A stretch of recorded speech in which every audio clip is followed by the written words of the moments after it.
नमस्कार, total health में आप सभी का स्वागत है। मैं हूं संजीव उपाध्याय। नमस्कार, स्वागत है आपका टोटल हेल्थ में। मैं हूं किरण भारद्वाज।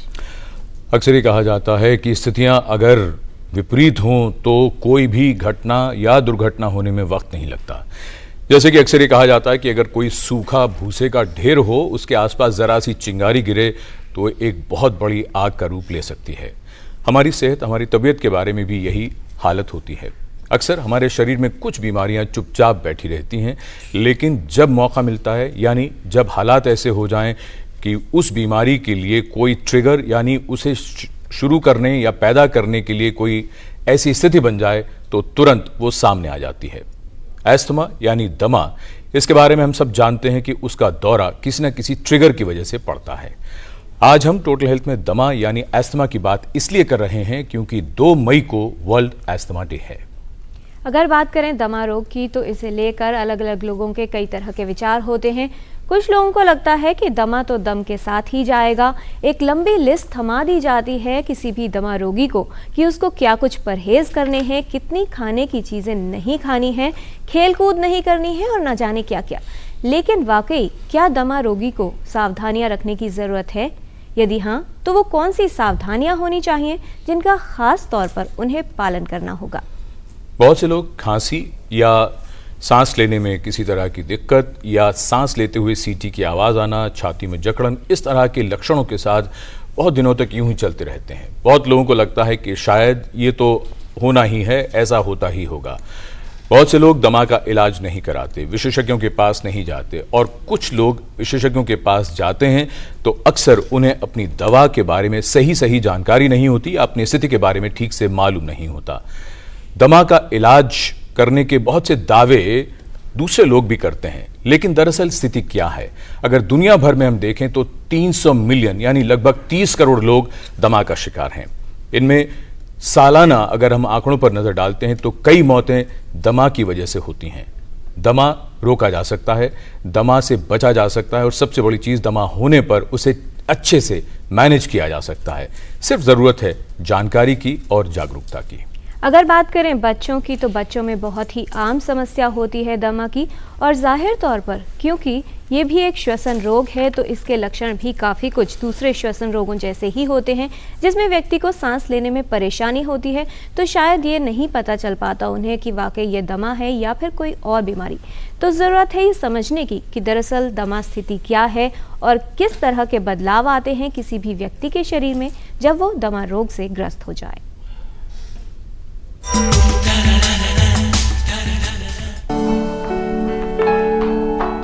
दमा एक श्वसन संबंधी समस्या है जो किसी भी उम्र के व्यक्ति को प्रभावित कर सकती है। दमा से ग्रस्त व्यक्ति को सांस लेने में परेशानी होती है। सामान्य श्वसन प्रक्रिया में सांस लेने पर हवा नाक से प्रवेश कर ट्रैकिया से होते हुए फेफड़ों में और फिर ब्रोंकाई तक पहुंचती है। हवा में स्थित ऑक्सीजन वहां मौजूद कार्बन डाइऑक्साइड की जगह ले लेती है। शरीर की रक्त कोशिकाएं ऑक्सीजन को ग्रहण कर लेती हैं और हानिकारक कार्बन डाइऑक्साइड वापस फेफड़ों में चली जाती है और श्वास छोड़ने पर शरीर से बाहर निकल जाती है। वहीं ऑक्सीजन रक्त में शामिल होकर पहले हृदय तक पहुंचती है, फिर सारे शरीर में संचारित हो जाती है। लेकिन दमा से ग्रस्त होने पर व्यक्ति की ब्रोंकाइल ट्यूब्स प्रभावित होती हैं, जिसके कारण विशेष संवेदी तत्वों के संपर्क में आते ही सांस की नली में सिकुड़न आ जाती है, साथ ही सूजन होने लगती है, जिसके कारण व्यक्ति सांस नहीं ले पाता। ये सिकुड़न कुछ मिनटों या कई घंटों तक रह सकती है। हर व्यक्ति को किसी अलग तत्व के संपर्क में आने से लक्षण उत्पन्न हो सकते हैं और लक्षणों की गंभीरता भी अलग अलग व्यक्ति में अलग हो सकती है। लक्षणों को नजरअंदाज करने पर स्थिति गंभीर रूप ले सकती है और व्यक्ति के जीवन के लिए खतरा उत्पन्न हो सकता है। सही इलाज से रोग के लक्षणों को नियंत्रित कर दमाग्रस्त व्यक्ति के जीवन को बेहतर बनाया जा सकता है। इसलिए जरूरी है कि दमा रोग का सही इलाज हो और दमा से ग्रस्त व्यक्ति को कोई भी समस्या या लक्षण होने पर उसे तुरंत विशेषज्ञ को दिखाया जाए। किरण भारद्वाज, टोटल हेल्थ।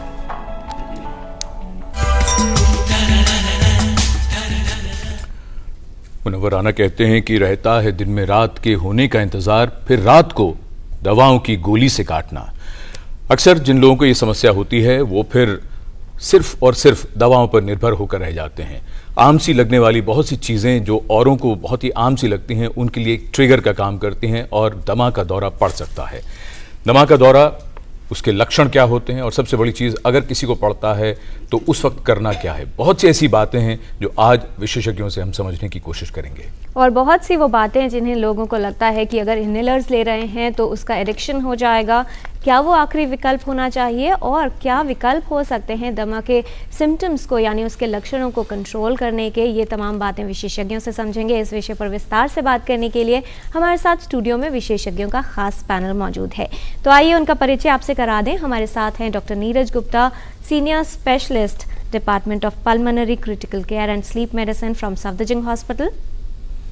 हमारे साथ हैं doctor S K. Kabra, professor paediatrics from all India institute of medical sciences, and doctor GC. Khilnani, professor and head, department of pulmonary critical care and sleep medicine from all India institute of medical sciences.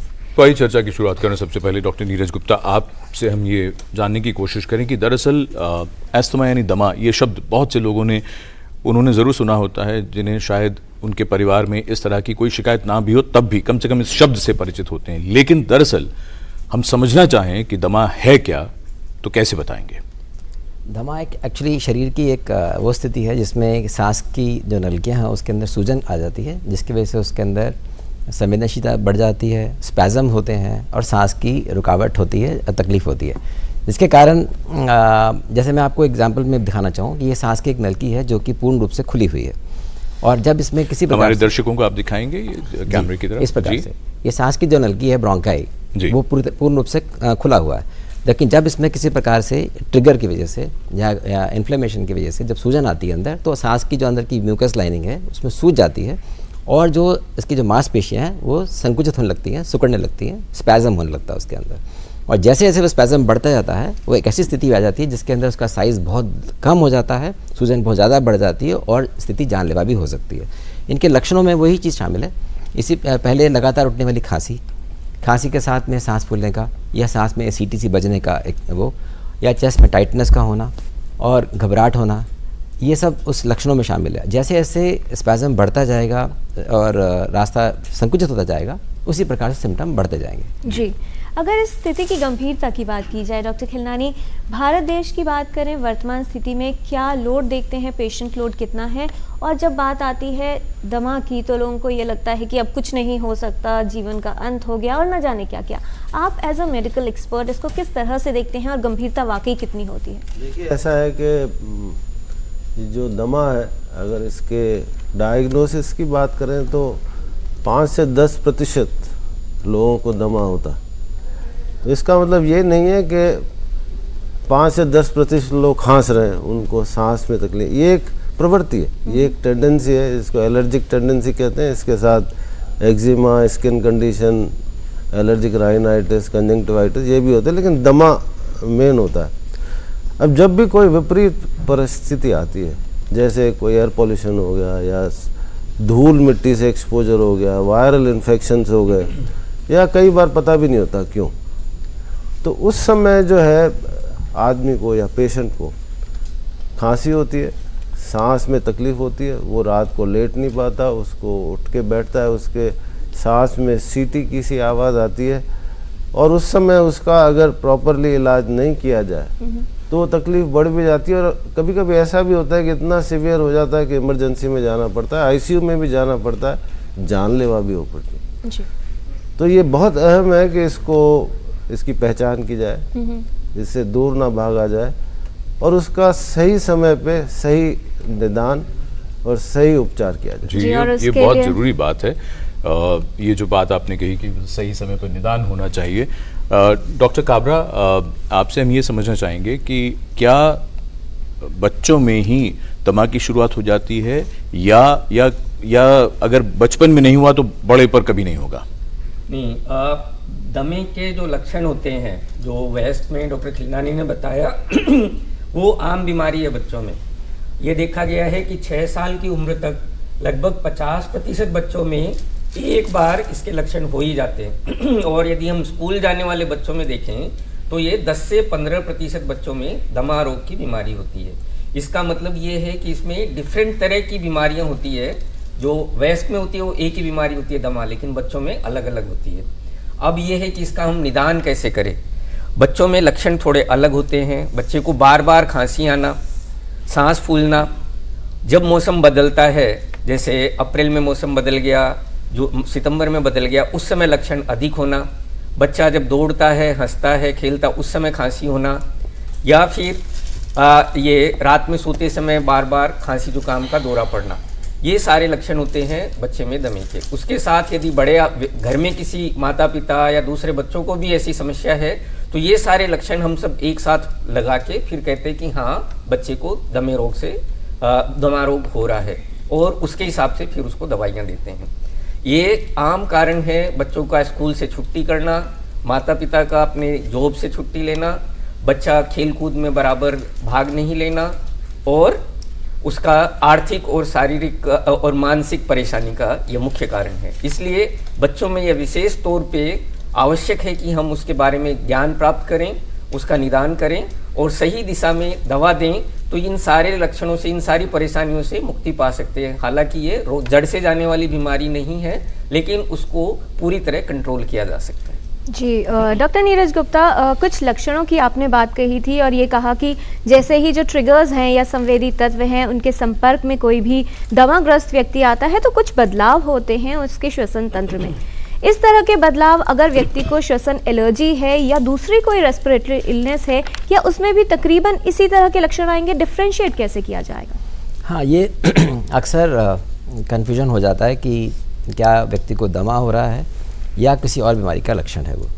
जैसे खांसी, लगातार उठने वाली खांसी, ये TB में भी हो सकती है, या और जैसे स्मोकर्स कफ होता है उसमें भी हो सकती है। लेकिन दमा की जो एक ख़ास विशेष बात है वो ये है कि इसमें बहुत तेज़ी से बदलाव आते हैं। एक ही दिन में व्यक्ति जो है हो सकता है कि बिल्कुल ठीक हो, और हो सकता है अगले ही क्षण उसको दमा का अटैक भी हो जाए। ये जो संवेदनशीलता है इसकी, रेस्पिरेटरी ट्यूब्स की, ब्रोंकाई की, ये समय समय बदलती भी रह सकती है, और ये इस बात पर निर्भर करती है कि उसमें कितना इन्फ्लेमेशन रहता है और क्या ट्रिगर है। वो ट्रिगर वातावरण से भी आ सकते हैं, ट्रिगर घर के अंदर से भी आ सकते हैं, जिसमें हाउस डस्ट, माइट्स, ये सब होते हैं, जैसे कि आपने डस्टिंग की कुछ, उसमें से भी आ सकते हैं। ट्रिगर उसको दवाइयों से भी आ सकते हैं, जैसे एस्पिरिन होता है। कभी कभी ट्रिगर इमोशन से भी आ सकते हैं, कहीं बहुत ज़्यादा हंसने खेलने से भी ट्रिगर आ सकता है। तो ये ट्रिगर आने के कारण एकदम स्पैज़म होता है। जो कुछ एक लक्षण जो थोड़े से डिफरेंशिएट कर सकते हैं, जैसे कि उसमें सीटी की आवाज़ का आना, वीजिंग होना, या एकदम लगातार अचानक अटैक हो जाना। कभी कभी ये कन्फ्यूजन हार्ट के अटैक से भी मिलता जुलता हो सकता है। तो ऐसे व्यक्ति जिनको अगर हिस्ट्री है, जेनेटिकली प्रोन है, एलर्जी की हिस्ट्री है और हार्ट की इनको कोई तकलीफ नहीं है पहले से, तो इस बात को डिफरेंस करना आसान हो जाता है, लेकिन कभी कभी मुश्किल भी हो सकता है। जी, डॉक्टर खिलनानी, जब व्यक्ति को पहली बार, मान लीजिए ये पता नहीं था अभी तक कि दमा है, या पहले कभी दौरा नहीं पड़ा, पहली बार दौरा पड़ता है, क्या वाकई उसकी सीवियरिटी इतनी होगी? और अगर पहली बार दौरा आ रहा है तो क्योंकि आसपास के लोगों को भी ये नहीं मालूम कि इसको दमे का दौरा पड़ सकता है, उस स्थिति में गंभीरता कितनी बढ़ सकती है या कैसे उसको मैनेज किया जाए? पहले तो जब मरीज डॉक्टर के पास पहुंचता है तो कभी भी पहली बार नहीं होता है, क्योंकि ये मैंने बताया कि ये एक टेंडेंसी है जो अक्सर बचपन से होती है, किसी भी उम्र में आ सकती है। अक्सर उसकी जो हिस्ट्री होती है वो ऐसी होती है कि उसको बार बार खांसी होती है, वो डॉक्टर के पास जाते हैं, उनको कफ सिरप देते हैं, एंटीबायोटिक देते हैं, अपने समय के साथ कुछ ठीक भी हो जाते हैं, और काफ़ी बार कई साल गुजर जाते हैं। जब वो किसी स्पेशलिस्ट के पास जाते हैं जिनको ये ज्ञान होता है और सोचते हैं, और वो डिटेल्स में जाते हैं कि उनको बार बार खांसी हो रही है, बुखार नहीं है, ज़्यादा बलगम भी नहीं है, और वीजिंग होती है, रात को उठ के बैठना पड़ता है। लेकिन सिर्फ प्रश्न से या एग्जामिन करने से ही डायग्नोसिस नहीं होता। डायग्नोसिस करने के लिए हमें एक स्पायरोमेट्री, या इसको जो पल्मोनरी फंक्शन टेस्ट कहते हैं, वो अगर उसको क्रूड भाषा में कहा जाए कि वो जो ट्यूब्स होती हैं, जो ब्रोंकाई होते हैं, उनके कैलिबर को नापता। मरीज को एक मशीन में एक लंबा सांस लेके फूंकना पड़ता है, उससे पता लग जाता है कि ये इनकी नलियां सिकड़ी हुई हैं। उसके बाद उनको जब इनहेलर दे के 10 मिनट बाद फिर किया जाता है तो उससे पता लग जाता है जो सिकड़ी हुई नलियां खुल गई। तो ये एक कन्फर्मेटरी टेस्ट होता है कि इस मरीज को दमा है। जहाँ तक सिवियरिटी का सवाल है वो इस पे डिपेंड करता है कि मरीज को कितनी तकलीफ है, मरीज क्या एक सेंटेंस पूरा बोल पा रहा है, क्या मरीज लेट पा रहा है, या मरीज को सारी रात उठ के बैठना पड़ रहा है, या उसके पसीने आ रहे हैं, या उसकी हार्ट रेट जो है ना वो जो 70-80 होनी चाहिए 120 पे पहुंच गई है, उसकी सांस 15-20 की जगह 35 पे चल रही है। तो ये सब लक्षण होते हैं जो पता चलता है कि बहुत सीवियर है। और मैंने जैसे शुरू में कहा कि ये नहीं सोचना चाहिए कि ये सीवियरिटी एक लिमिटेड होती है, उसमें आदमी आईसीयू तक भी पहुंच जाते हैं, वेंटिलेटर की भी जरूरत तो उसको नजरअंदाज नहीं करना, नहीं, बिल्कुल नहीं करना चाहिए। और क्या करना है इस पर भी हम चर्चा करेंगे। उससे पहले पटना से तपन विश्वास हैं टेलीफोन लाइन पर। तपन जी, बहुत स्वागत आपका, क्या जानना चाहते हैं आप? हाँ जी, नमस्कार। जी, मेरा बेटा नमस्कार। का जो है वो 8 साल का है, उसका खांसी है, लेकिन वो खांसी जो है अर्ली मॉर्निंग ही होता है। अर्ली मॉर्निंग 1-1.5 घंटा के लिए होता है, और कभी कभी थोड़ा बहुत कफ निकालता है। तो डॉक्टर को तो काफी सारे दिखाया, लेकिन कुछ इम्प्रूव हुआ नहीं है। कितनी उम्र बताई आपने? हाँ जी, 7.5 साल का है जी। और बीच में 2 इंसिडेंट हुआ था। एक बार रात को अचानक से नींद टूट गई, और उसके बाद बोल रहा है सांस लेने में दिक्कत हो रहा है। उसके बाद थोड़ा वही मस्टर्ड ऑयल सीने पे मालिश किया और थोड़ा गर्म पानी देके गार्गल किया, तो फिर से ठीक हो गया है। तो ये क्या एस्थमा का इंडिकेशन है? डॉक्टर काबरा जी हाँ, जैसे आपने बताया कि सुबह सुबह अर्ली मॉर्निंग उसको खांसी होती है, 1-2 बार तकलीफ हुई सांस की भी, कुछ दवाई देने से तुरंत आराम आता है, ये लक्षण दमा के ही हैं। यदि जैसे मैंने पहले भी बताया, यदि बार बार खांसी जुकाम हो रही है, रात्रि में ज़्यादा हो रही है या अर्ली मॉर्निंग में ज़्यादा हो रही है, बच्चे के रोने हंसने खेलने के साथ में खांसी अधिक हो रही है, तो ये सारे लक्षण दमा रोग के ही हैं। और उसमें यदि हम दवाई दे रहे हैं और उससे सुधार हो रहा है और फिर दोबारा हो रहा है, ये सारे लक्षण यही बताते हैं कि ये दमा रोगी है। बाकी आप अपने डॉक्टर को दिखाएंगे तो वो कुछ टेस्ट करके आपको और बता पाएंगे कि हाँ, ये दमे की ही शिकायत है। बहुत से लोगों के मन में ये बात आ रही होगी कि कारण क्या होते हैं। तो कारणों की अगर हम बात करें, बहुत से लोग, डॉक्टर खिलानी ये भी कहते हैं कि पिछले कुछ वर्षों में दुनिया भर में, और अगर देश की भी बात करें तो एनवायरमेंटल पोल्यूशन बहुत ज़्यादा बढ़ा है। क्या कारण है सारे, आप एक बार हमारे सामने रखें। नहीं, आप हम लोग प्रदूषण पे तो बात नहीं कर सकते क्योंकि ये दमा का विषय है, लेकिन मैंने कहा कि ये जेनेटिकली ये पीढ़ियों में चलती है और ये एलर्जिक टेंडेंसी होती है, लेकिन इसके जो ट्रिगर्स हैं उसमें प्रदूषण एक बहुत बड़ा कारण है। और प्रदूषण क्या होता है, उसमें ओजोन बहुत इम्पॉर्टेंट होता है, नाइट्रिक ऑक्साइड इम्पॉर्टेंट होता है, सल्फर डाइऑक्साइड इम्पॉर्टेंट होता है। इसके अलावा जो पार्टिकुलेट मैटर, जो PM 2.5 और PM 10 की बात करते हैं, जब भी इनकी मात्रा बढ़ती है तो दमे के अटैक होते हैं। और इसका प्रमाण है हमारे पास। करीब 20 साल पहले डॉक्टर पांडे की लीडरशिप में हमने एक स्टडी करी थी, जिसमें हमने देखा कि इमरजेंसी में जो एस्थमा के मरीज़ थे वो करीब 20% ज़्यादा थे अगर पिछले 24 और 48 घंटे में एयर पॉल्यूशन बढ़ गया था। तो ये ट्रिगर का काम करता है। ये ट्रिगर का काम करता है, और ये ट्रिगर अगर कंटिन्यू चलता है तो मैं ये भी बताना चाहता हूँ कि ये एस्थमा एपिसोडिक होने के बजाय फिर क्रॉनिक हो जाता है अगर प्रॉपरली मैनेज नहीं किया जाए। फिर उनकी सांस लगातार फूलती है, लगातार खांसी होती है। तो ज़रूरी है कि उसका समय पर निदान करके एक प्रॉपर ट्रीटमेंट किया जाए। जी डॉक्टर काबरा, बच्चों में आपने कहा कि बहुत सारे केसेस ऐसे होते हैं जिसमें स्कूल मिस करना पड़ता है बच्चों को। अगर उससे थोड़े छोटे बच्चों की बात की जाए, क्योंकि बहुत क्लियरली सिम्टम्स नहीं बता सकते पेरेंट्स को कि उनको सांस लेने में समस्या हो रही है, तो क्या कुछ पेरेंट्स के लिए कुछ मुश्किल रहता है ये समझना कि वाकई समस्या हो रही है और ये दमा हो सकता है? जी हाँ, यदि ये स्पेशली प्रॉब्लम होती है जो 5 साल से कम के बच्चे होते हैं या 1-2 साल के बच्चे होते हैं, उसमें पूरे लक्षण क्लियर नहीं होते हैं। लेकिन जो आम देखा गया है कि बार बार खांसी जुकाम होना, फिर ठीक हो जाना दवा से और फिर दोबारा होना। दूसरा, पसली चलना। हिंदुस्तान की कई जगह इसको पसली चलना कहते हैं, कई जगह न्यूमोनिया कहते हैं, कई जगह ये सैं की आवाज़ कहते हैं। ये सारे लक्षण होते हैं कि बच्चे को सांस में तकलीफ हो रही है। तो वो जब थोड़ी सी तकलीफ अधिक होती है, सांस की नलियों में सिकुड़न थोड़ी अधिक होती है, तो ये सारी चीज़ें आते हैं, पसली चलना, निमोनिया होना या सांस में तकलीफ होना, छाती में खड्डा पड़ना और सांस में सें की आवाज़ आना। तो यदि बच्चे को बार बार खांसी हो रही है जो दवा से ठीक हो जाती है और फिर कुछ समय के बाद हो जाती है, जब मौसम बदलता है उस समय अधिक हो जाती है। छोटे बच्चों में स्पेशली जब उसको नज़ला जुकाम होता है वायरल इन्फेक्शन के कारण से, तब ये तकलीफ अधिक होती है 5 साल की उम्र तक। उसके बाद दूसरे वो ट्रिगर्स होते हैं। तो यदि इनमें से कोई भी लक्षण होता है तो वो बच्चों के डॉक्टर के पास जाएं, तो वो उसका निदान करते हैं, दवाई देके या कुछ टेस्ट की आवश्यकता होती है तो टेस्ट करते हैं। डॉक्टर नीरज गुप्ता, जो बात बार बार हो रही है कि दौरा पड़ने पर स्थिति कहाँ से कहाँ पहुँच सकती है, क्यों ना हम आपसे अब ये समझने की कोशिश करें कि अगर अटैक को प्रिवेंट करने की अगर बात है जी, तो किस तरह से प्रिवेंट किया जा सकता है अटैक को? देखिए, जैसे कि अब इस डिस्कशन में ये बात उभर के आ रही है बाहर कि ये पहली बात तो ये एक जेनेटिक्स मतलब अंदरूनी एक ऐसी स्थिति है जिसमें कि हमारी सांस की नलिकाएं ट्रिगर्स को बहुत ज़्यादा रिस्पॉन्ड कर रही हैं, ज़्यादा संवेदनशील है, ज़्यादा रिस्पॉन्ड कर रही हैं, जिसके कारण उसमें जो सिकुड़न आती है इसकी वजह से सिम्टम्स होते हैं और वो जानलेवा तक भी हो सकते हैं।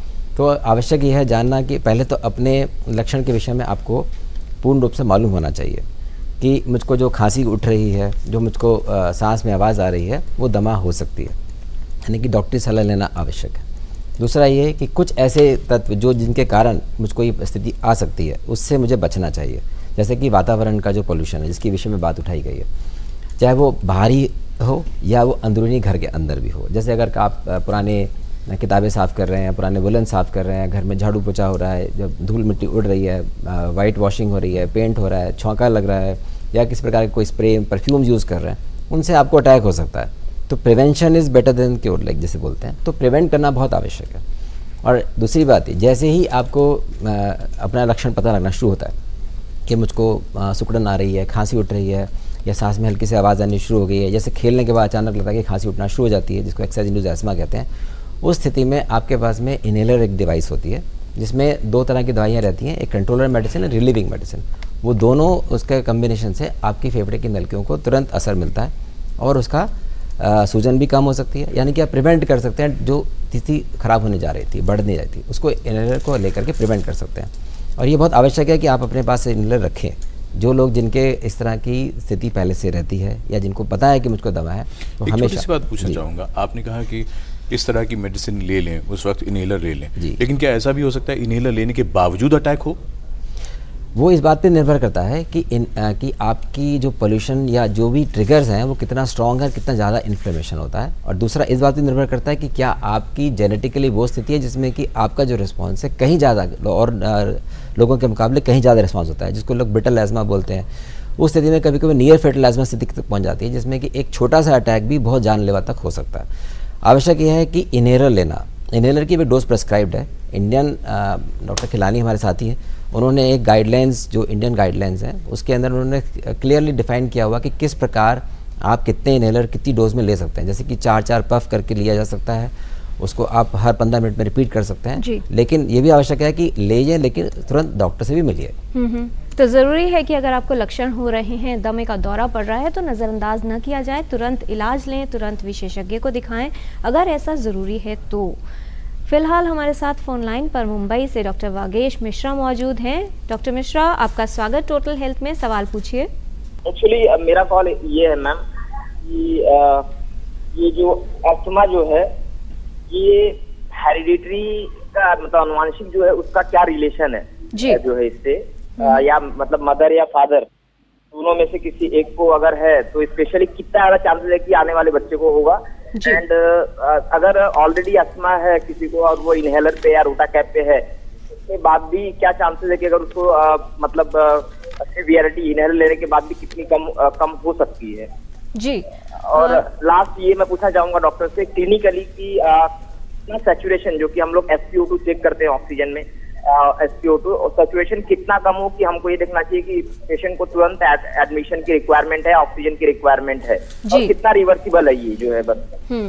डॉक्टर खिलनानी, 3 सवाल हैं इनके, क्या बताना चाहिए? पहली तो ये बात कि ये कई बार हम बोल चुके हैं कि ये पीढ़ियों में चलती है, सिर्फ फादर मदर नहीं, ब्रदर सिस्टर, चाचा मामा ताऊ मौसी, बुआ, जो भी आपके खून से रिलेटेड है। और कई बार ऐसा होता है कि आपको या तो पता नहीं होता या हिस्ट्री होती नहीं है, तो ऐसा ज़रूरी नहीं है कि जिसके परिवार में किसी को अस्थमा नहीं हो तो उसको हो नहीं सकता। ये धारणा बिल्कुल सही नहीं है। पर हाँ, अगर दोनों पेरेंट्स को अस्थमा है तो बहुत ज़्यादा चांसेस होते हैं, वो सिर्फ एक इंडिकेशन देता है।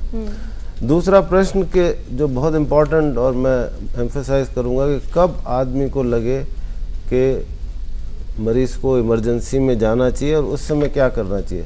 आप डॉक्टर साहब हैं, आपने SpO2 की बात करी, ऑक्सीजन सेचुरेशन अगर मरीज के पास है, अगर वो 90% से नीचे जा रहा सेचुरेशन, तो ये एक बहुत इम्पॉर्टेंट इंडिकेटर है दैट आपकी दवाइयाँ काम नहीं कर रही, आपको इमरजेंसी में जाना चाहिए। उसके अलावा अगर सांस बहुत फूल रही है, आधा सेंटेंस भी मरीज़ नहीं बोल पा रहा है, उसको लेट नहीं पा रहा, ये सब लक्षण है कि आपको अपने ऊपर। दूसरी बात है कि जैसे डॉक्टर नीरज ने बताया जी, 2 तरह की मेडिसिन होती हैं, एक कंट्रोलर मेडिसिन, एक रिलीवर मेडिसिन। रिलीवर मेडिसिन वो होती हैं जो इनहेलर्स होते हैं, जो आप नीड बेस्ड लेते हो, जैसे सेल्बिटामोल, लिवोसेल्बिटामोल। कॉमर्शियल नेम्स की बात करें तो वेंटोरलिन और एस्थलीन होते हैं, उसमें नाम लेने में कोई बुराई नहीं है। अगर आपको बार बार इन्हें रिलीवर मेडिसिन की ज़रूरत पड़ रही है, बार बार मतलब कि आपको 5 बार इनहेलर की ज़रूरत पड़ी है, ये बड़ा स्ट्रॉन्ग इंडिकेशन है कि आपकी कंट्रोलर मेडिसिन काम नहीं कर रही है, आपको इमरजेंसी में जाना चाहिए जी। तो आज हम टोटल हेल्थ में बात कर रहे हैं अस्थमा यानी दमा के बारे में। विशेषज्ञों के साथ ये चर्चा जारी रहेगी एक छोटे से ब्रेक के बाद। सुर्खियों की भीड़ में अहम खबरें, असल मुद्दे जो डालते हैं आपकी जिंदगी पर असर, दिन भर की हर बड़ी खबर का बेबाक विश्लेषण, सच, सटीक, संपूर्ण। न्यूज नाइट, सोमवार से शुक्रवार रात 8 से 10 बजे, सिर्फ DD न्यूज पर।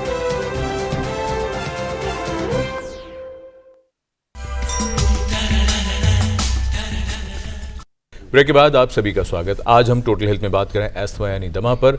चर्चा को आगे बढ़ाते हैं और डॉक्टर नीरज गुप्ता आपसे समझने की कोशिश करें। बात हो रही थी इस बात को लेकर कि बहुत से लोग इनहेलर्स भी लेते रहते हैं, दवाइयों पर भी हैं, लेकिन फिर भी बहुत से हमारे दर्शकों के ईमेल्स भी हैं, वो कहते हैं कि हम लगातार इलाज करा रहे हैं लेकिन लाभ नहीं हो रहा। तो अब विकल्प क्या हमारे सामने, कारण क्या है, सबसे पहले तो हम ये समझ लें। आपने बड़ा इंपॉर्टेंट क्वेश्चन पूछा है। जैसे कि अभी डॉक्टर खिलानी ने बताया कि सीवियर और वेरी सीवियर एज़मा कैसे पता लगता है कि सेंटेंस पूरा नहीं कर पा रहे हैं, ऑक्सीजन ड्रॉप कर रही है, घबराहट हो रही है, पल्स बढ़ रही है, रेस्पिरेशन का रेट बढ़ रहा है और दवाइयाँ आप ले रहे हैं काम नहीं कर रहे हैं। तो सबसे पहले समझने की बात यह है कि जो डॉक्टर प्रिस्क्राइब करता है कि SOS मेडिकेशन आपको लेनी है, जैसे बताया सैल्बिटामोल, अगर उसकी आवश्यकता ज़्यादा बढ़ने लगी है, यानी कि आपको रात को एक बार 1 हफ्ते में भी ज़रूरत पड़ती है एक्स्ट्रा, या 2 हफ्ते में एक बार, दिन में भी 2-3 बार अगर आपको ज़रूरत पड़ रही है, इसका मतलब आपका कंट्रोल नहीं है। तो पुअर कंट्रोल के बहुत सारे कारण हो सकते हैं। एक बड़ा कारण है कि क्या आप दवा ठीक से ले रहे हैं, ठीक मात्रा में या ठीक प्रकार से ले पा रहे हैं, क्या डायग्नोसिस ठीक है, क्या आपको कोई और बीमारी तो नहीं है, जैसे कि दमा के अलावा कभी हार्ट की प्रॉब्लम ना हो, क्या आपके कोई एनवायरमेंटल कारण तो नहीं है जिनके कारण आपकी स्थिति बार बार बिगड़ती है या बार बार अटैक्स होते हैं। मैं इस बात में एम्फसाइज करना चाहूँगा कि हम लोग अक्सर OPD में लोगों को बुला के सिखाते हैं कि जो इनहेलर है उसको ठीक से कैसे लिया जाए, लेकिन हमने ये देखा है कि मेजॉरिटी लोग ठीक से नहीं लेते हैं। तो आज मैं फिर से एक बार बताना चाहूँगा सभी के समक्ष कि इनहेलर का क्या तरीका लेने का। अब ये एक इनहेलर डिवाइस है जो अडल्ट्स के लिए होती है। बच्चों को अगर लेना है तो बच्चों के लिए एक स्पेसिंग डिवाइस आती है जो आजकल रिकमेंडेड है, या छोटे बच्चों के लिए एक बेबी मास्क होता है, साथ में लिया सकती है। लेकिन अगर वयस्क हैं, अडल्ट हैं, तो उनके लिए इनहेलर लेना किस प्रकार लिया जाए कि सबसे पहले इसको हिलाया जाता है। उसका कारण है कि इसके अंदर एक प्रोपेलर मेडिसिन होती है जिनका मिलना आवश्यक है। उसके बाद शुरू में जब नया इनहेलर खरीदा जाता है तो उसको एक्चुएशन किया जाता है, 2-3 बार इसको निकाला जाता है ताकि उसकी एक आजकल काउंटर भी लगे आते हैं जिसमें काउंटर शुरू हो जाना चाहिए जी। फिर व्यक्ति को बोला जाता है कि पहले गहरा सांस लेके कि छोड़ें, पूरा बाहर निकालने के पश्चात इसको मुंह में लगाया जाएगा और उसको एक बार दबाया जाएगा।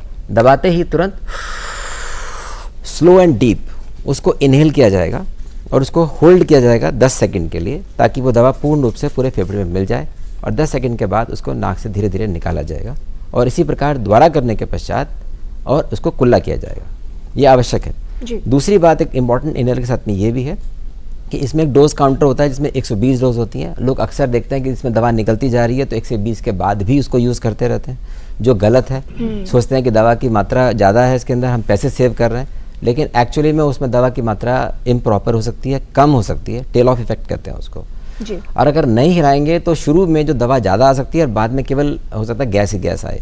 तो ये सब चीज़ें आवश्यक है, इनका इनहेलर का प्रयोग बहुत इंपॉर्टेंट है और हमेशा समझना चाहिए ठीक से। जी डॉक्टर खिलनानी, ये जो बात आ रही है कि प्रभाव कितना हो रहा है जो दवा ली जा रही है, इसमें बहुत सारे ऐसे लोग हैं जो वृद्धावस्था में हैं और अस्थमा या दमा के अलावा दूसरी दवाइयाँ भी ले रही हैं, कुछ जोड़ों के दर्द से ग्रस्त हैं, इन्फ्लेमेटरी मेडिसिन या फिर बीटा ब्लॉकर्स की बात की जाए, कोई ऐसा ग्रुप कौन कौन सी आप मेडिकेशन बताना चाहेंगे जिसके साथ खास तौर पर ध्यान रखना होगा, या फिर ये जो दमा की दवाएं हैं इनका प्रभाव कम हो सकता है? तो मैं आपकी नॉलेज की एडमिरेशन करना चाहूँगा कि आपने बहुत अप्रोप्रिएट सवाल पूछा है। जो एस्पिरिन जैसी दवाइयाँ होती हैं और non steroid anti inflammatory drugs जैसे कॉमन नेम लें ब्रूफेन, फ्लेक्सॉन, ये सब दवाइयाँ एस्थमा को ट्रिगर कर सकती हैं और एस्पिरिन इंड्यूस्ड एस्थमा जो है ना एक स्पेशल एंटिटी है, तो इन दवाइयों को अवॉइड करना चाहिए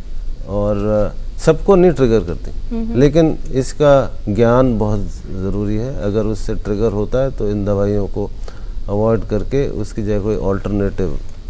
बीटा ब्लॉकर्स हैं वो एस्थमा को एडवर्सली अफेक्ट करते हैं, लेकिन आजकल जो advance highly selective beta blockers हैं वो दिए जा सकते हैं पर डॉक्टर की सलाह से। तो इसलिए beta blocker is not a big no no, but उसमें थोड़ी केयरफुल रहना पड़ता है। उसके अलावा हर दवाई के इंटरेक्शन होते हैं, तो अपने डॉक्टर को ज़रूर बताना चाहिए कि मैं ये दवाइयाँ ले रहा हूँ, अब आप उस हिसाब से जो है ना हमें जो है ना बताएं। और दूसरा यहाँ ये भी बताना शायद उचित होगा कि इनहेल्ड स्टीरॉइड्स, कॉर्टिकोस्टेरॉइड्स, उसके बारे में बहुत बड़ी धारणा है। मरीज़ हमारे पास आते हैं, जैसे ही हम उनको इनहेलर देते हैं कहते हैं स्टीरॉइड्स तो नहीं है इसमें, तो हम कहते हैं बिल्कुल हैं स्टीरॉइड्स जी। स्टीरॉइड्स हैं जो, बट हम उनको बताते हैं कि इसमें स्टीरॉइड्स माइक्रोग्राम्स में है, मिलीग्राम्स में नहीं है। तो उनके जो एडवर्स इफेक्ट होते हैं ज़रूर होते हैं, मतलब, लेकिन सारी जो मेडिसिन है वो बेनिफिट और हार्म के बीच में चलती है, कंट्रोल्ड वे में। और दूसरा, जैसे डॉक्टर नीरज ने बताया कि अगर आपने इनहेलर लिया, उसी समय कुल्ला कर लिया, तो जो 80-85% मेडिसिन जो मुंह में चिपक जाती है, जो अगर कुल्ला नहीं करेंगे तो वो सिस्टम में चली जाती है, तो बाहर फेंक दी जाती है। लेकिन वो उसमें ज़रूरी है कि ऐसा नहीं कि आप इनहेलर लें और फिर बाथरूम में कुल्ला करने जाएं। द बेसिन और ग्लास हाथ में ही होना चाहिए, क्योंकि कुछ सेकंड्स के अंदर वो एब्जॉर्ब हो जाती है। तो ये समझना ज़रूरी है। जी, बहुत ज़रूरी है ये बातें। डॉक्टर काबरा, बच्चों को लेकर भी ये बात हम समझना चाहेंगे। आपने जैसा अभी थोड़ी देर पहले बात हो रही थी कि बच्चों को अगर इनहेलर्स देने हैं, बच्चों की जो ट्रीटमेंट की अगर हम बात करते हैं, उसमें कौन सी बातें हैं जो बहुत ज़रूरी हैं ध्यान में रखने के लिए, और बच्चों को स्कूल भी जाना है? हाँ, देखिए, जैसे अभी बताया कि कंट्रोल ठीक नहीं हो रहा है दवा देने के बाद भी, तो मैं क्लियर करना चाहूँगा कि ये दो तरह की दवाई चलती है। एक होती है जब एक्यूट अटैक हो गया है, उसके लिए अलग कारण होते हैं, अलग दवाइयाँ होती है। दूसरा होता है कि ये जो बार बार हो रहा है, लंबे समय से तकलीफ चल रही, लंबे समय के लिए दवाई दे रहे जिससे ये एक्यूट अटैक हो ही नहीं, वो अलग दवाइयाँ होती है। और जैसा कि डॉक्टर खिलनानी और डॉक्टर नीरज ने बताया, इन्हेलर की दवाई होती है, दो तरह की दवाई होती है। एक है जो नीले ढक्कन वाला इन्हेलर होता है, वो जब एक्यूट अटैक हो गया उस समय आप दवाई लेते हैं। दूसरा होता है लाल ढक्कन वाला या हरे ढक्कन वाला, वो आपको रेगुलर लेना होता है। ठीक है, अब मैं बच्चों के बारे में बताता हूँ कि ये कैसे हम दवाइयाँ देखते हैं और कैसे देते हैं। तो बच्चों में भी इन्हेलर की दवाई दी जा सकती है, क्योंकि तकलीफ कहाँ है, छाती के अंदर, और इन्हेलर से दवाई दे रहे हैं छाती के अंदर, तो उसमें हम माइक्रोग्राम में दवाई देते हैं, जहाँ आवश्यकता है वहाँ दवाई देते हैं और बच्चे को तुरंत आराम आता है। जो मुंह से दवाई देते हैं वही दवाई मुंह से देते हैं, वो मिलीग्राम में देते हैं, आंत में जाती है, छाती में आती है 1 घंटे बाद 2 घंटे बाद, और उसके बाद उसको आराम मिलता है। अब ये जरूरी है कि बड़ा आदमी है उसको हमने समझा दिया और वो लेने लग गया इन्हेलर। बच्चों में दूसरे तरीके से इन्हेलर देते हैं। तो जैसे कि डॉक्टर नीरज ने बताया, हम उसके लिए ये इन्हेलर के साथ मास्क यूज करते हैं, ठीक है। और ये हम एक छोटे से छोटे बच्चे से लेके, जैसे 2 महीने के बच्चे को भी ये दिया जा सकता है, तो 2 महीने के बच्चे में हम ये मास्क यूज करते हैं, जो यहाँ लगा के बच्चे के मुंह पे लगा देते हैं और माँ को आराम से समझा देते हैं, वो दवाई लेता रहता है। दूसरा ये है कि बच्चा 3-4 साल से बड़ा है तो वो सीधा इससे दवाई ले सकता है जब इसको एक्चुएट करते हैं, क्योंकि इसमें उसको 10 सेकंड का समय मिल जाता है जब वो इनहेल की दवाई इनहेलर में ले सकता है, 4 से 5 बार सांस लेके। इस तरीके से हम छोटे से छोटे, बड़े से बड़े सब लोगों को ये इनहेलर की दवाई दे सकते हैं। लेकिन ये बात बहुत आवश्यक है जानना कि पहली बार यदि मैंने समझा दिया माता पिता को तो वो 20% लोग ही सब दवा सही ढंग से दे सकते हैं। इसलिए जब हम उसको दोबारा बुलाते हैं हर 2 से 4 हफ्ते में, तो जब तक 4-5 बार हम हर बार चेक करते हैं कि क्या बच्चे को दवाई अंदर जा रही है, नहीं जा रही है। और इसलिए जरूरी है कि जब आप डॉक्टर के पास जा रहे हैं, अपने इनहेलर, अपने स्पेसर, अपना फेस मास्क, जो भी डॉक्टर ने लिखा है वो सब साथ में लेके जाएं और ये बराबर दिखाएं जी। यदि इसके बाद भी बच्चे को तुरंत आराम नहीं आ रहा तो उसके बहुत सारे कारण होते हैं। मुख्य कारण होता है आपने दवाई भी बराबर दे रही है, डॉक्टर दवाई भी दे रहे हैं, आप दे भी ठीक ढंग से रहे हैं। दूसरा होता है कि किसी को और एलर्जी हो, नजला हो रहा हो, नाक की एलर्जी हो, तो उसकी जब तक हम दवाई नहीं देंगे दमा कंट्रोल नहीं होगा। दूसरा होता है उसकी एडिनोइड की ग्रंथियां बढ़ गई हो, गले में यदि एलर्जी है तो उसकी एडिनोइड की ग्रंथि बढ़ जाती है, जिसके लक्षण होते हैं बच्चा मुंह खोल के सांस लेता है, खराटे होते हैं। उसको जब तक ट्रीट नहीं करेंगे दमे के लक्षण भी पूरी तरह कंट्रोल नहीं होंगे। और तीसरा जो मुख्य कारण होता है रिफ्लक्स, दूध पानी जो दूध पिलाते हैं वो उसके स्टोमक से फूड पाइप में चला जाता है, तो उसकी भी यदि हम दवाई नहीं देंगे तो दमा कंट्रोल नहीं होगा। अतः जब हम दमे की दवाई दे रहे हैं, आराम नहीं आ रहा है, तो इन लक्षणों को देख के डॉक्टर दवाई के बारे में डिसाइड करते हैं। जी डॉक्टर खिलनानी, एक जो अवस्था जिसकी अभी तक हमने बात नहीं की, प्रेगनेंसी के दौरान अगर किसी को दमा होता है या दमा की दवाइयाँ चल रही हैं, तो एक तो दमा को कंट्रोल रखना उस स्थिति में कितना ज़रूरी होगा, और क्या कुछ बदलाव किए जाएंगे जो मेडिकेशन चल रही है जिससे प्रेगनेंसी नॉर्मल हो या फिर आगे ब्रेस्ट फीडिंग को लेकर कुछ इश्यूज़ ना हो? बहुत अहम सवाल पूछा आपने। बड़े अजीब सा रिलेशनशिप है प्रेगनेंसी का एस्थमा के साथ। 1/3 में न बढ़ती है न घटती है, 1/3 में बढ़ जाती है और 1/3 में घट जाती है। इम्पॉर्टेंट बात यह है कि अगर एस्थमा अनकंट्रोल्ड हो प्रेगनेंसी में तो फीटस की ग्रोथ कम हो जाती है। तो अहम सवाल ये है कि प्रेग्नेंट वुमन की एस्थमा को कंट्रोल करना अहम है, चाहे वो बढ़ी हो या घटी हो, उससे फर्क नहीं पड़ता जी।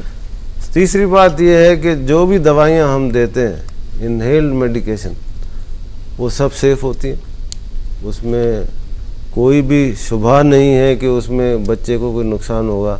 फिर से बोलता हूँ, अगर अनकंट्रोल्ड एस्थमा होगी तो बच्चे को नुकसान होगा, ये समझना जरूरी है जी। एक बड़ी महत्वपूर्ण बात है और धीरे धीरे हम कई चीज़ें जान चुके हैं। फिलहाल उत्तर प्रदेश से शोभा हैं टेलीफोन लाइन पर। शोभा जी, आपका बहुत स्वागत, पूछें सवाल। रात को जैसे एक एलर्जी का दवा लेती हूँ रेगुलर, फिर भी हमको अचानक जुकाम हो जाएगा, गला में खुजली और कान भी खुजलाने लगता है, आँख में लाल लाल हो जाता है, खुजली जैसा होता है। जी, ये समस्या किसे है? हमको जैसे एलर्जी होता है ना तभी होता है ऐसा। अच्छा, डॉक्टर नीरज जी, इनके लक्षण इनको खुद भी ज्ञात हैं कि ये एलर्जिक सिम्टम्स हैं और इनको एलर्जिक राइनाइटिस है। एलर्जिक राइनाइटिस की एज़मा के साथ में बड़ी स्ट्रॉन्ग रिलेशनशिप है।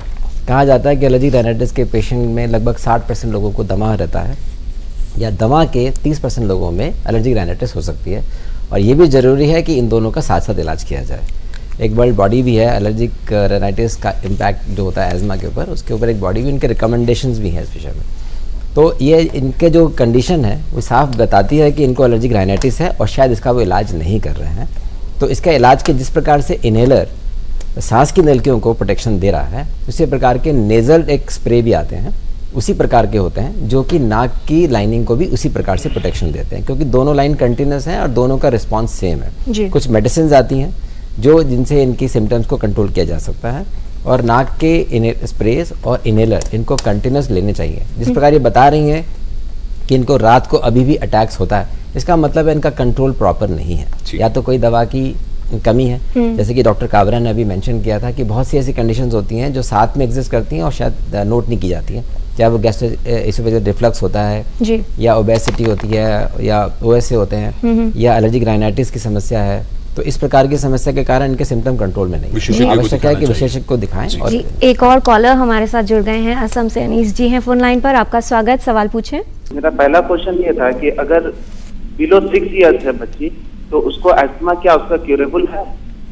और मेरा दूसरा क्वेश्चन ये है कि बच्ची जो है अस्थमा पेशेंट जब स्कूल जाती है या प्ले ग्राउंड वगैरह जाती है, उसको क्या क्या प्रिकॉशन लेना पड़ेगा? डॉक्टर काबरा।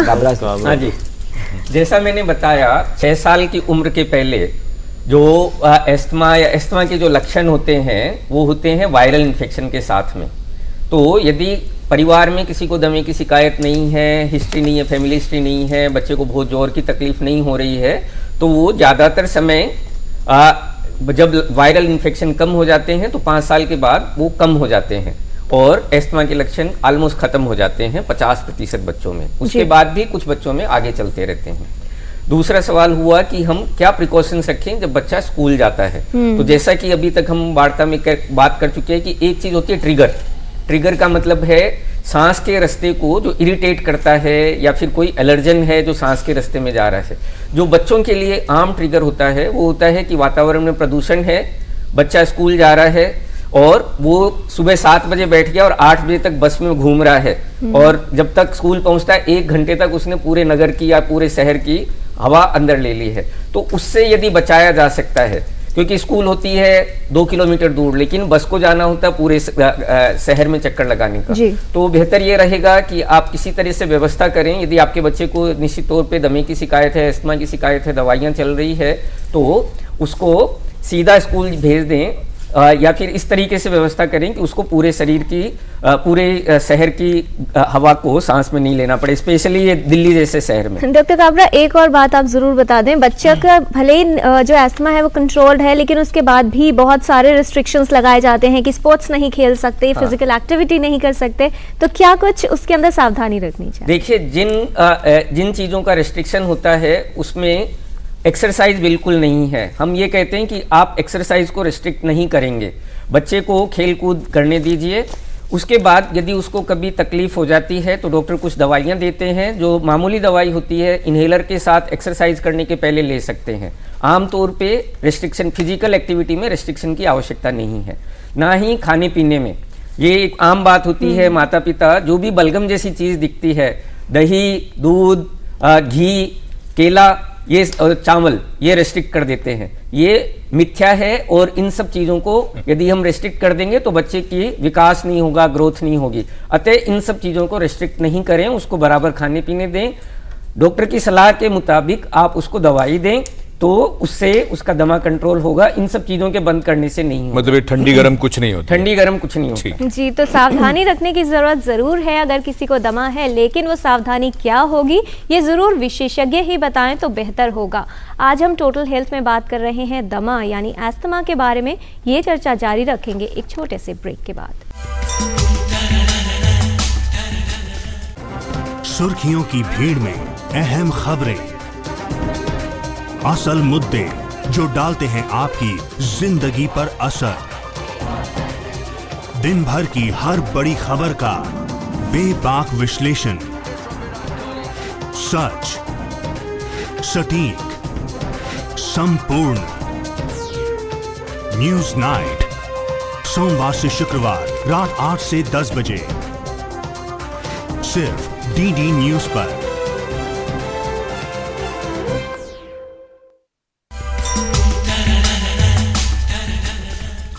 ब्रेक के बाद टोटल हेल्थ में आपका स्वागत है। दमा रोग के बारे में आज हम बात कर रहे हैं और टोटल हेल्थ में ये समय है सेगमेंट हेल्थ पहेली का।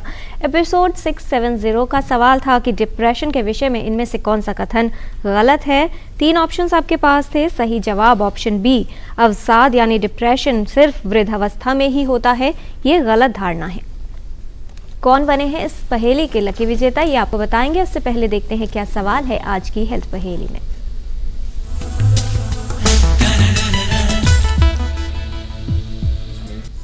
आपको बताना है कि इनमें से क्या दमा रोगी में दमे के दौरे का कारण बन सकता है, यानी उसे ट्रिगर कर सकता है। ऑप्शन ए, धूल या पराग के कण। ऑप्शन बी, तेज गंध या प्रदूषण। ऑप्शन सी, पशुओं के रेशे। या फिर ऑप्शन डी, ये सभी। आप अपने जवाब हमें 2 हफ्तों तक भेज सकते हैं। हमारा पता है total health, DD news, room number 505, tower B, Doordarshan Bhavan, Mandi house, Copernicus Marg, New Delhi 110001, या ईमेल कर सकते हैं totalhealth@ddnews@gmail.com पर।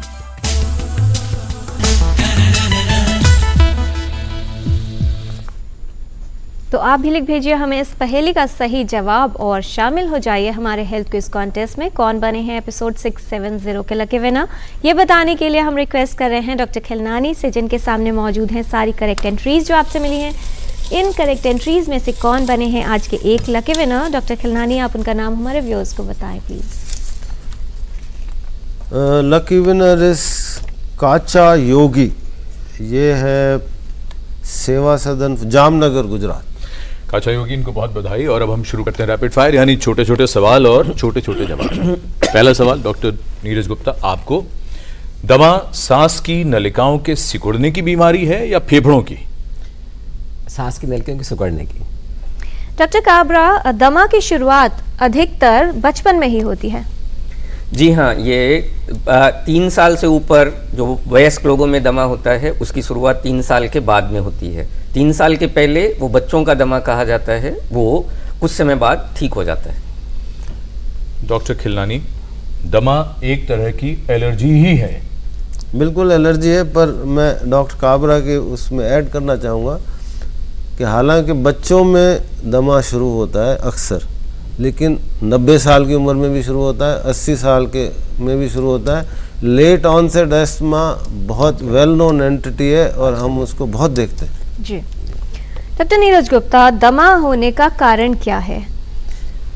इसके ऊपर इसमें डिस्कशन में काफ़ी कुछ विस्तार में बताया जा चुका है कि एक जेनेटिक आपकी टेंडेंसी होती है, ट्रिगर्स होते हैं और उसके बाद इन्फ्लेमेशन होने के पश्चात आपको सिम्टम्स होते हैं। डॉक्टर काबरा, किन बच्चों को दमा होने का खतरा ज़्यादा होता है? जी, यदि बच्चे के भाई बहन को बार बार पसली चल रही है या दमे जैसे लक्षण हैं तो उसको 25% अधिक संभावना होती है। यदि एक माता पिता में से एक को होती है तो 50% हो जाती है। ये लेमैन की टर्म में मैं बता रहा हूँ। और यदि दोनों माता पिता को है तो उनको 75% हो जाती है। यदि घर में किसी को भी, जरूरी नहीं है सांस फूलता हो, नज़ला रहता है, आँख की एलर्जी होती है, तो उनको भी ये दमा होने की संभावना अधिक होती है। जी डॉक्टर खिलनानी, अगर किसी व्यक्ति को सिर्फ खांसी है लेकिन वीजिंग नहीं है तो ये दमा नहीं होगा? नहीं, ये गलत है। हो सकता है, इसको कफ वेरिएंट एस्थमा कहते हैं। इसका इलाज भी वैसे ही होता है जैसे दमे का होता है। डॉक्टर नीरज, एस्थमा अटैक के लक्षण क्या सभी लोगों में एक जैसे होंगे? नहीं, कोई आवश्यक नहीं है। अभी जैसे डॉक्टर खिलानी ने बताया कि कफ वेरिएंट एस्थमा होता है जिसमें केवल खांसी हो सकती है, किसी में केवल वीजिंग की साउंड हो सकती है, किसी में शुरुआत में सिर्फ खांसी होती है, बाद में वीजिंग के साथ हो सकती है, किसी में पहले नज़ले से शुरुआत होती है, उसके पश्चात जो है खांसी होना शुरू होती है, टाइटनेस होती है और वीजिंग हो सकती है। तो कुछ भी हो सकता है। डॉक्टर काबरा, बच्चों में जो ट्रिगर्स हैं क्या वो बड़ों जैसे ही होंगे या उनसे कुछ अलग? बच्चों में ट्रिगर मुख्य रूप से 5 साल के नीचे वाले बच्चों में वायरल इन्फेक्शन के बाद होते हैं, उसके बाद सारे सेम होते हैं। डॉक्टर खिलानी, दमा के हर रोगी का ट्रिगर क्या एक जैसा होगा या हर एक का ट्रिगर अलग होगा? बिल्कुल नहीं, लेकिन जो सबसे कॉमन ट्रिगर है वो है हाउस डस्ट माइट्स और सेकंड कॉमन है पॉलन्स। तो इन दोनों का, और third of course air pollution. जी जी। डॉक्टर नीरज गुप्ता, अगर एयर प्योरीफायर्स का इस्तेमाल किया जाएगा तो व्यक्ति को दमे का दौरा बिल्कुल नहीं पड़ेगा? नहीं, ये बिल्कुल बेबुनियाद है। एक्चुअली में एयर प्योरीफायर तो केवल एक छोटे से एनवायरनमेंट को क्लीन कर सकते हैं, वो भी टेम्परेरली, थोड़े समय के लिए। और एजमा के व्यक्ति को मूवमेंट में कहीं भी जाएगा तो एक्सपोज तो होगा, तो इसलिए इसका कोई रोल नहीं है। डॉक्टर काबरा, कौन सी जाँच से ये तय होता है कि बच्चे में दमा की शिकायत है? जी, बड़े आदमियों में ये स्पायरोमीट्री करते हैं, वो बच्चे 6 या 7 साल की उम्र के बाद ही कर पाएंगे। उसके पहले बहुत ज़्यादा जांचें नहीं होती है, हमें क्लिनिकल लक्षण के हिसाब से ही दमे की जांच की जाती है और दमे की निदान किया जाता है। जी डॉक्टर खिलनानी, ब्रोंकाइटिस, सीओपीडी और दमा, क्या इनमें फ़र्क करना वाकई मुश्किल है? कभी कभी जो ब्रोंकाइटिस सीओपीडी होता है वो जनरली स्मोकर्स में होता है, वो 40 साल की उम्र के बाद में होता है। और जो एस्थमा होता है वो जैसे हम बात करें कि शुरू में होता है, लेकिन जब एस्थमा अनकंट्रोल्ड होता है और कई सालों तक चलता है तो वो ब्रोंकाइटिस की तरह ही बिहेव करता है क्लिनिकली। तब मुश्किल होता है डिस्क्रिमिनेट करना कि ये ब्रोंकाइटिस है या एस्थमा। डॉक्टर नीरज, दमा है ये तय होने के बाद इलाज के क्या क्या विकल्प हैं? सबसे पूर्व तो आपको बताया गया कि इनहेलर जो हमारा प्राइमरी दवा देने का तरीका होता है, लेकिन जैसे अभी डॉक्टर काबरा ने बोला, बच्चों में इनहेलर अगर नहीं दे पा रहे हैं तो आपको सिरप्स मिलते हैं, या अगर इमरजेंसी होती है तो इंजेक्शंस भी लगाए जा सकते हैं। इसके अलावा जब आदमी की स्थिति सीवियर एज़मा होता है तो उस समय कुछ मेडिसिन ओरल फॉर्म में भी यूज़ करते हैं, जैसे कि स्टीरॉयड्स होते हैं, रेस्क्यू मेडिसिन होती हैं जो 1 से 3 हफ्ते के बीच में की जा सकती है। और कुछ और दवाएं भी होती हैं जिसमें कि नाक का कंजेशन को कम करने की दी जाती है। कुछ स्टेज वाइज भी मेडिसिन दी जाती हैं जो ओरल मेडिसिन होती हैं, लेकिन उनको भी यूज़ करने की आवश्यकता हो सकती है। और नेबुलाइजेशन भी? नेबुलाइजेशन जो होता है वो नॉर्मली हम रिकमेंड नहीं करते हैं। हम ये कहते हैं कि जो स्पेसर के साथ में दवा है वो नेबुलाइजेशन की तरह ही काम करती है, बल्कि नेबुलाइजर में मात्रा कहीं ज़्यादा गुना होती है। नेबुलाइजर केवल उस स्थिति में दे सकते हैं जब आदमी की सांस की ये हो जाए कि वो इनहेलर लेने की स्थिति में ना रहे, जैसे कि इमरजेंसी। जी डॉक्टर काबरा, बच्चों में इनहेलर्स देना शायद बहुत कारगर या उपयोगी नहीं होता। जी नहीं, ये एक मिथ्या है। और जैसा मैंने बताया, पहले भी बताया कि बच्चों में भी इनहेलर का उपयोग किया जा सकता है। एक नवजात शिशु से लेके 12, 14, 15 साल तक के बच्चों में इनहेलर दिया जा सकता है। छोटे बच्चे में हमें मास्क यूज करना होता है, बड़े बच्चों में स्पेसर और इनहेलर से लिया जा सकता है। डॉक्टर खिलनानी, ब्रोंकोडायलेटर्स यानी रेस्क्यू मेडिकेशन लंबे समय तक या रोजाना लेना ठीक नहीं होगा? अगर आप किसी मरीज को रेस्क्यू मेडिसिन बार बार लेनी पड़ रही है, that mean something is wrong in इस ट्रीटमेंट, और या उनका डायग्नोसिस ठीक नहीं है। तो इसलिए लंबे समय तक बार बार रेस्क्यू मेडिसिन लेना हानिकारक होता है। और अगर नंबर्स की बात करें, अगर कोई आदमी को 20 इनहेलर रोज़ लेने पड़ रहे हैं तो उसके काफ़ी सारे साइड इफ़ेक्ट्स होते हैं हार्ट पे भी। उससे अरिथमिया हो सकती है, हार्ट की इरेगुलरिटी हो सकती है, ट्रेमर्स हो सकते हैं, घबराहट हो सकती है। सो डिक्टा मीन्स कि अगर आपको बार बार रेस्क्यू मेडिसिन की ज़रूरत पड़ रही है तो आप इमीडिएटली इमरजेंसी में या डॉक्टर को रिपोर्ट करें। डॉक्टर नीरज, क्या सभी इनहेलर्स एक जैसे होते हैं? नहीं, जो इनहेलर्स हैं वो उसमें डोज कम बढ़ती हो सकती है, डिपेंड करता है कि आपको बच्चों को देना है कि बड़ों को देना है। और इनहेलर्स भी आजकल कई तरह के आते हैं, जिसमें हम बोलते हैं कि लॉन्ग एक्टिंग होते हैं, कुछ शॉर्ट एक्टिंग होते हैं और कुछ मस्क्रेनिक होते हैं। मतलब बेसिकली इनहेलर्स की दवा बीमारी के हिसाब से होती है, कोई सीओपीडी में यूज़ की जाती है, कोई दवा में यूज़ की जाती है। इनहेलर्स कई प्रकार के होते हैं। जी। और डॉक्टर काबरा, बच्चे को दमा है, क्या स्कूल और टीचर्स को ये बताना ज़रूरी होगा? जी हाँ, ये बहुत आवश्यक है। जैसे कहीं भी ट्रिगर हो सकता है और बच्चे को तकलीफ हो सकती है, अतः माता पिता जो दमे की दवाइयाँ हैं वो बच्चे के साथ रखें, और टीचर्स है उनको भी हम ट्रेन करें, जिससे कोई इमरजेंसी हो जाती है तो तुरंत उसकी दवाई दे सकें। क्या दमा रोगी डॉक्टर खिलनानी एक्सरसाइज कर सकते हैं? बिल्कुल कर सकते हैं। उसका ज्वलंत उदाहरण miss PT Usha is a public knowledge that she is an asthmatic, और उन्होंने क्या पाया है हम जानते हैं। जी बिल्कुल, कई खिलाड़ी ऐसे हैं। और ये आखिरी और ये मैं आपको इंटरप्ट कर रहा हूँ कि ओलंपिक्स में भी 5%, 10% हिस्टोरिकली जो मेडलिस्ट हैं जिन्होंने वो एस्थमेटिक रहे हैं। तो इसलिए ये सिर्फ एम्फेसाइज कर रहा हूँ कि एस्थमा, इसका मतलब उसके ऊपर कोई डिसेबिलिटी नहीं है जी। वो सब कुछ अचीव लाइफ में कर सकते हैं, अपने प्रोफेशन में, स्पोर्ट्स में, जो कोई भी कर सकता है। जी, इस तमाम जानकारी के लिए बहुत धन्यवाद देना चाहेंगे यहाँ बैठे सभी विशेषज्ञों का। तो विस्तार से आज की हमने बातचीत दमा रोग के बारे में। दमा के लिए ज़रूरी है कि लक्षणों को सही समय पर पहचाना जाए और सही तरीके से इलाज करवाएं। यहाँ वहाँ के नुस्खे ना अपनाएं, बल्कि विशेषज्ञ को दिखाएं और जानें कि आप अगर दमा रोगी हैं तो आपका इलाज और उसका प्रबंधन किस तरह से होना चाहिए। अक्सर लोगों में जब बीमारी थोड़ी पुरानी हो जाती है तो वो न जाने क्या क्या आजमाने लगते हैं। और शुजा खावर ने बड़े खूबसूरत शेर में ये बात कही भी है। वो ये कहते हैं कि चारागरी की बात किसी और से करो, अब हो गए हैं यारो पुराने मरीज हम। लेकिन ऐसा न करिए, विशेषज्ञ के पास जाइए। अस्थमा अगर किसी को भी है तो उसका विशेषज्ञ से इलाज कराना बेहद ज़रूरी है। बहुत धन्यवाद कार्यक्रम देखने के लिए। अगले सप्ताह एक नए विषय के साथ हम फिर हाजिर होंगे। तब तक के लिए नमस्कार।